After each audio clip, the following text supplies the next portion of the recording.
مفتی صاحب بہت لوگوں سے سنا ہے کہ مرنے کے بعد روح 40 دن تک گھر آتی ہے اور زیادہ رونے سے میت کو عذاب دیا جاتا ہے، بار بار قبر پر جانے سے میت اپنی طرف بلاتی ہے، ان باتوں میں سے کون سی درست ہے؟ ایک بات درست ہے، باقی ساری غلط ہیں۔ حدیث میں آتا ہے ان المیت لیعذب ببکاء اہلہ علیہ، عربی الفاظ ہیں کہ میت پر عذاب ہوتا ہے اس کے گھر والوں کے رونے کی وجہ سے۔ اب سوال پیدا ہوتا ہے چیخو پکار کر کے رو وہ رہے ہیں، عذاب اس بیچارے کو کیوں ہو رہا ہے؟ یہ تھوڑی رو رہا ہے۔ تو علماء نے اس کا جواب دیا ہے کہ اس پر لازم تھا، اس کو پتا تھا کہ جب میرے خاندان میں یہ رواج ہے کہ میں مروں گا تو گریبان پھاڑ پھاڑ کے چیخ چیخ کے پورا محلہ سر پہ اٹھایا جائے گا، تو اس نے اس برائی سے ان کو زندگی میں روکا کیوں نہیں؟ تو گھر کا سربراہ اس برائی کا ذمہ دار ہوتا ہے نا جو گھر میں ہو رہی ہے، اس کو چاہیے تھا وصیت کرتا کہ ہمارے یہ، کیونکہ جن خاندانوں میں رواج ہوتا ہے وہی ایسا کرتے ہیں، جن کے یہاں رواج نہیں ہے وہ ایسا نہیں کرتے۔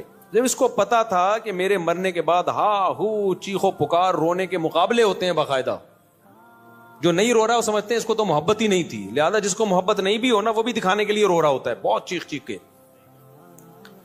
تو صبر کا حکم ہے، رونے کی اجازت ہے، وہ تو محبت کا تقاضا ہے بھائی، لیکن ایسے چیخنا، عورتوں کی آوازیں گھروں سے چیخو پکار کی باہر جانا، یہ بہت بڑا گناہ ہے، اس پہ اتنی شدید وعیدیں ہیں، یہ اسلام میں جائز نہیں ہے۔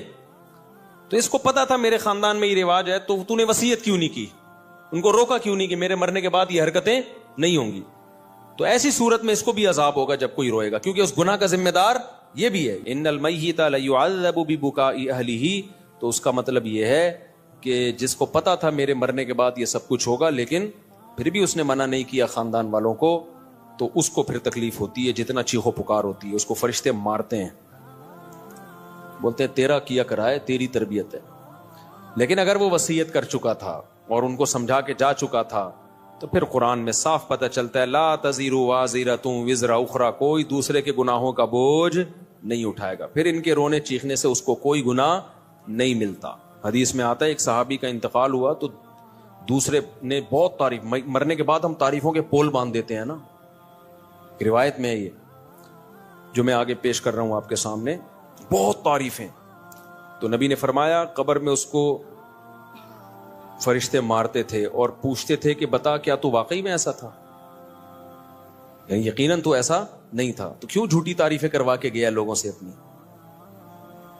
بعض لوگوں کی عادت ہوتی ہے نا کہ وہ اپنی جھوٹی تعریفیں کروا کے اپنے غلط امیج دنیا کے سامنے، جو اچھا امیج ہوتا ہے لیکن وہ جھوٹا ہوتا ہے، تو امیج ایسا بنا کے، یہ لفظ امیج نہیں ہے، مجھے کسی نے بتایا امیج ہے نا، تو میں جو انگلش میں غلطی کیا کروں مجھے بتا دیا کرو میرے بھائی، میں کوئی انگریز امریکہ میں تھوڑی پیدا ہوا ہوں۔ تو ایسا اس کا امیج بنایا ہوا تھا کہ یعنی جو بعض لوگ ایسا اپنا تصور لوگوں کے دماغوں میں بنا کے جاتے ہیں جیسے بہت نیک، تو ایسے میں اگر مرنے کے بعد آپ کی جھوٹی تعریفیں ہو رہی ہیں نا تو اس پہ بھی چترول لگتے ہیں کہ لوگ کہہ رہے ہیں یوں تھا تو تھا گیا، تو ایسا ہے پٹاخ ایک لگے گا، بتا تو ایسا تھا۔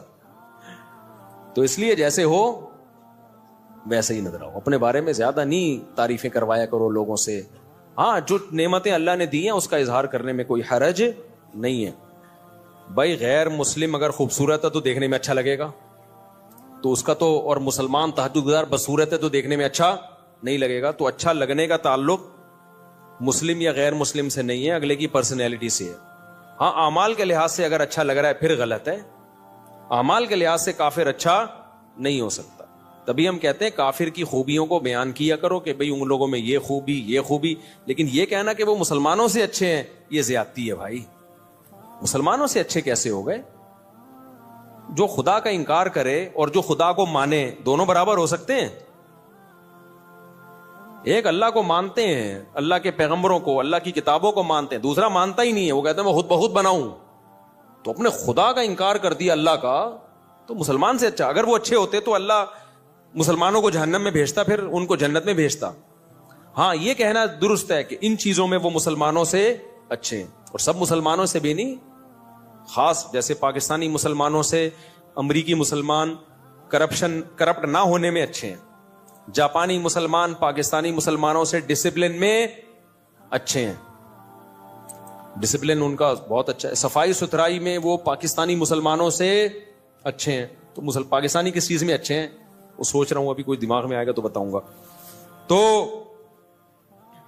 بیوی سے وفا کرنے میں پاکستانی مسلمان جاپانیوں سے اچھے نہیں, بہت اچھے ہیں, سمجھتے ہو. اور ایک اور چیز رہ گئی, بچے پیدا کرنے میں بھی بہت اچھے ہیں.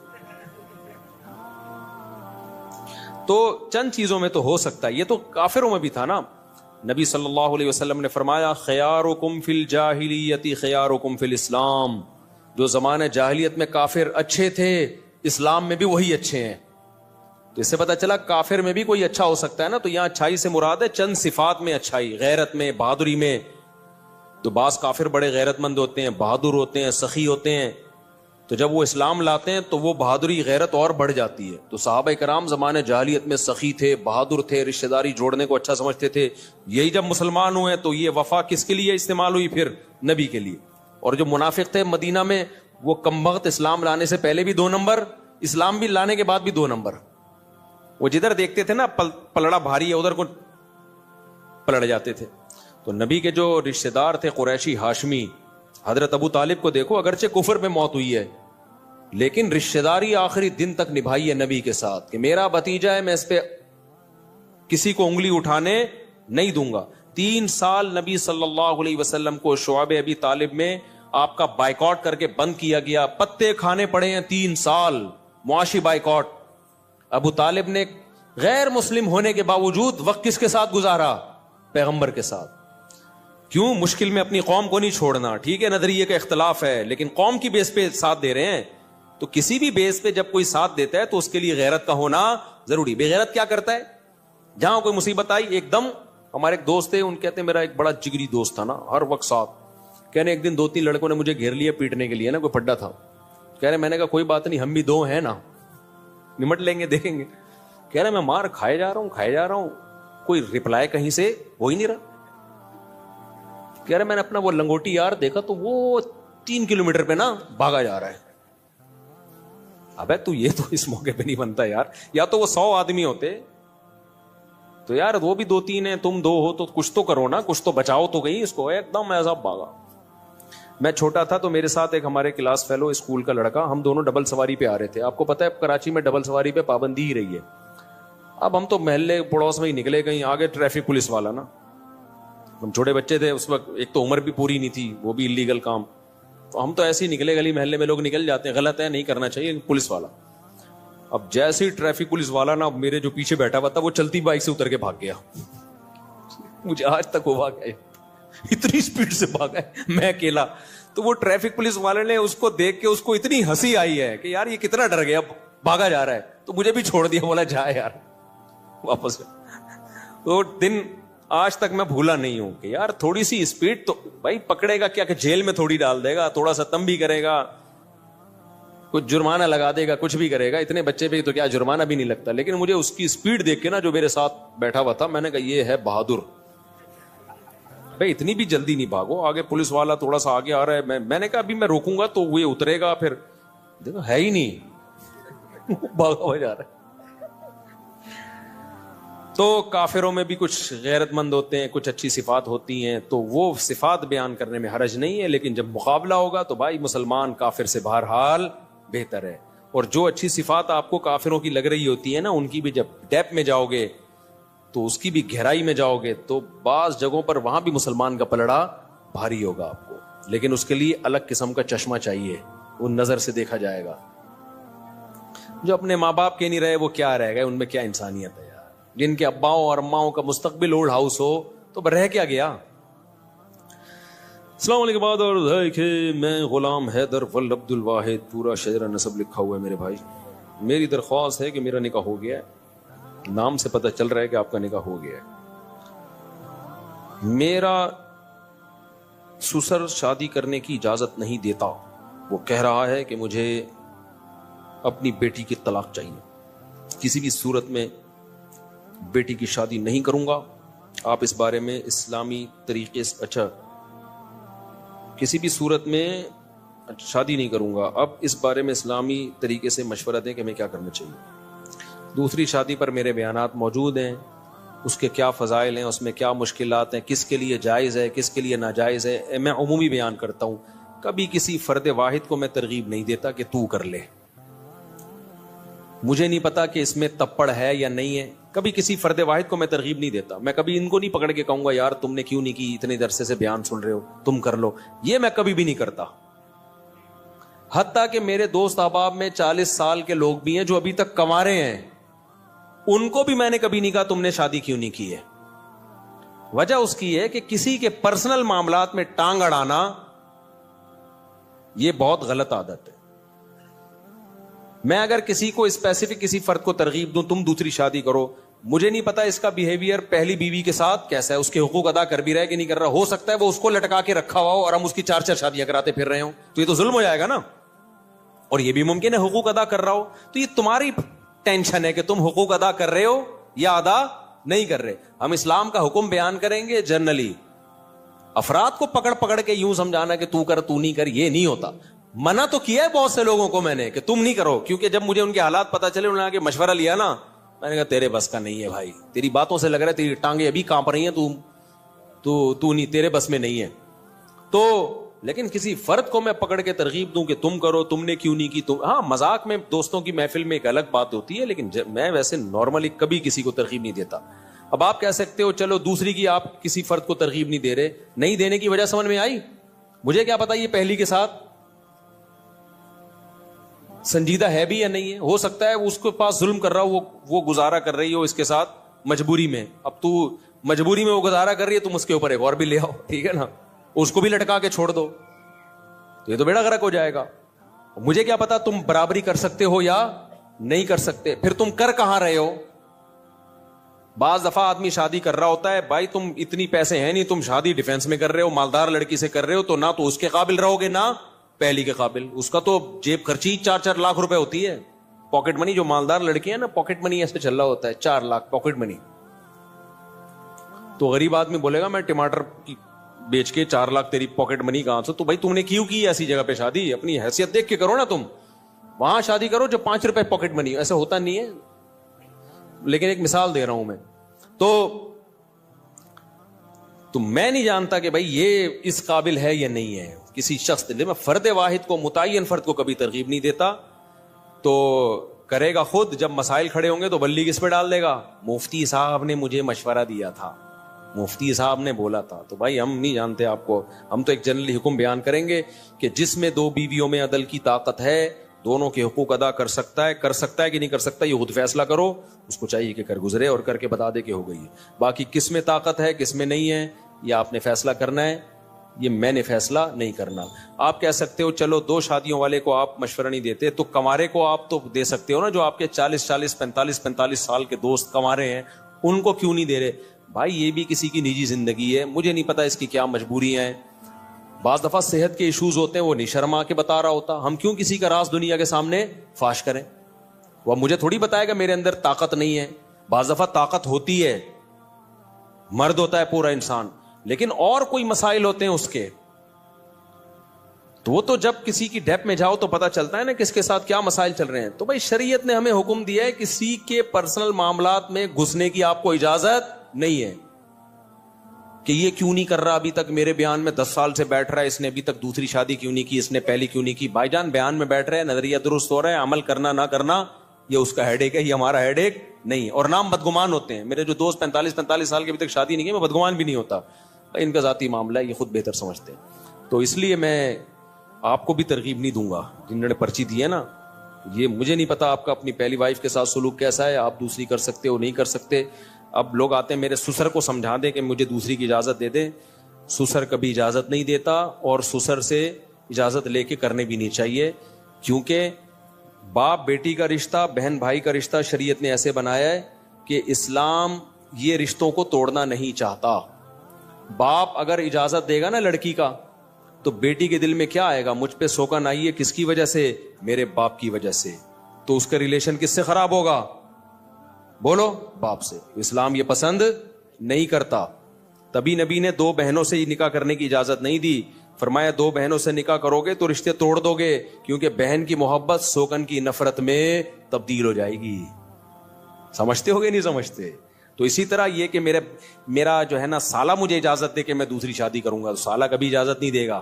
ایک تو اس لیے کہ وہ ہے سالہ, دوسرا اس لیے بھی نہیں اجازت دے گا کہ شریعت نے اس کو مکلف ہی نہیں بنایا اس کا, کیونکہ تم کرو گے تو بہن کا بھائی سے رشتہ کیا ہوگا خراب, بہن بولے گی میرا گھر تباہ کرنے والا میرا بھائی ہے. تو اس لیے بھائی یہ سسرال سے پوچھنے کا کام ہے ہی نہیں, تپڑ ہے تو پاس کر ورنہ برداشت کر, یہ کام, اور کرو جب حقوق ادا کرو. تو کون کرے گا کون حقوق ادا نہیں, یہ مجھے نہیں پتا بھائی, اس لیے ہم جنرلی ایک شریعت کا حکم بیان کرتے ہیں. قرآن نے بھی ایک حکم بیان کیا کہ جو 2 بیویوں میں برابری کرے وہ 2 3 4 شادیاں کرے. اللہ نے یہ الگ الگ نام لے کے نہیں بتایا کہ انڈا موڑ پہ فلاں صاحب بھی کریں اور پٹیل پاڑا پہ فلاں صاحب بھی کریں اور ڈیفینس میں فلاں صاحب اور 14ویں صدی میں فلاں فلاں لوگ کریں, اس اسٹیٹس کے لوگ کریں, اس اسٹیٹس کے لوگ نہ کریں, یہ کہیں نہیں ہے. جنرلی حکم دے دیا بھائی جو ان قواعد پہ پورا اترتا ہے, ترغیب دے دی کرے, کیونکہ بیوہ طلاق یافتہ عورتیں سوسائٹی میں بہت زیادہ ہیں. تو اس لیے مجھے کبھی بھی یہ میرے پاس, کیونکہ بہت آتے ہیں لوگ, میرے ابا کو سمجھائیں, میرے ماموں کو سمجھائیں, میرے چاچے کو سمجھائیں. میں نے کہا بھائی میں اپنے والوں کو نہیں سمجھا سکا تھا, تمہارے والوں کو کہاں سے سمجھاؤں گا, اپنے والوں کو کون دوں, ہم ان کو نہیں سمجھا پاتے, ہم تمہارے والوں کو بھی ذمہ داری ہم لیں. اور پھر جب پٹو گے تو ہم پہ بلی آئے گی, شادی تم کر رہے ہوگے, بلی کس پہ آئے گی؟ مفتی صاحب نے بولا تھا, مفتی صاحب نے بولا تھا. تو کافی ہو گیا میرا خیال ہے. اور یہاں سے کسی نے کوئی سوال پوچھنا ہو؟ السلام علیکم مفتی صاحب. وعلیکم السلام. میری وائف اوپر ہے, میں آپ سے 2 منٹ بات کرنا چاہتا ہوں اکیلے میں. ابھی کر لیں. میری وائف اوپر, وہ آپ سے ملنا چاہتی ہے, ہم دونوں 2 منٹ لگیں گے سر, 2 منٹ, بہت دن ہو گئے. چلو پھر بیان کے بعد مل لیں. بھائی کو دے دو جلدی سے, بس نمٹاتے ہیں اس کو, ٹائم کم, مقابلہ سخت. صاحب آپ کے کچھ پہلے کے بیانات ہیں کہ جی. آپ نے کہا تھا کہ وہ جب کربلا کا واقعہ ہوا تھا تو پانی بند نہیں ہوا تھا, تو اس پہ بہت سارے کلپ اور حدیثوں کے ریفرنس کیا تھا کہ پانی بند ہوا تھا. اور پھر آپ کے کچھ بیانات وہ تھے کہ جب وہ حضور کی جو گھر والے ہیں اس میں آپ نے کہا تھا گھر والوں میں اہل بیت میں بیویاں آتی ہیں سب سے پہلے, تو حضرت عائشہ اور باقی بیویاں, تو اس میں انہوں نے کہا تھا ایک روایت پیش کی تھی کہ وہ جب حضور نے چادر تھی تو اس میں حضرت سلمہ مباہلے کے لیے نبی صلی اللہ علیہ وسلم گئے تھے, تو چادر میں 5, تو اس سے نا آپ کو یہ کہتے ہیں بعض لوگ, وہ بعض ہیں کہ آپ یہ لوگ جو ہے نا اقراری یعنی انکاری نہیں ہے لیکن اقراری بھی نہیں ہے اہل بیت کے, یعنی اقرار بھی نہیں کرتے صحیح طریقے سے. ہم نے ہرگز انکار نہیں کیا کہ نبی نے مباہلے کے وقت جن افراد کو, جن مقدس ہستیوں کو اپنی چادر میں لیا تھا وہ اہل بیت نہیں ہے, یہ بالکل جھوٹ ہے. ہم ان کو بھی اہل بیت مانتے ہیں اور نبی کی بیویوں کو بھی اہل بیت مانتے ہیں, کیونکہ سورہ حجاب میں اللہ نے نبی کی بیویوں کو اہل بیت کا لقب دیا ہے. اس سے بڑی دلیل کیا ہوگی؟ باقی کربلا کے واقعات کو میں اس لیے بیان نہیں کر رہا, وہ اس وقت جو شیعہ سنی کا پھڈا پارا چرار میں بھی آپ نے دیکھا ہے, ایک جنگ چھڑ گئی ہے.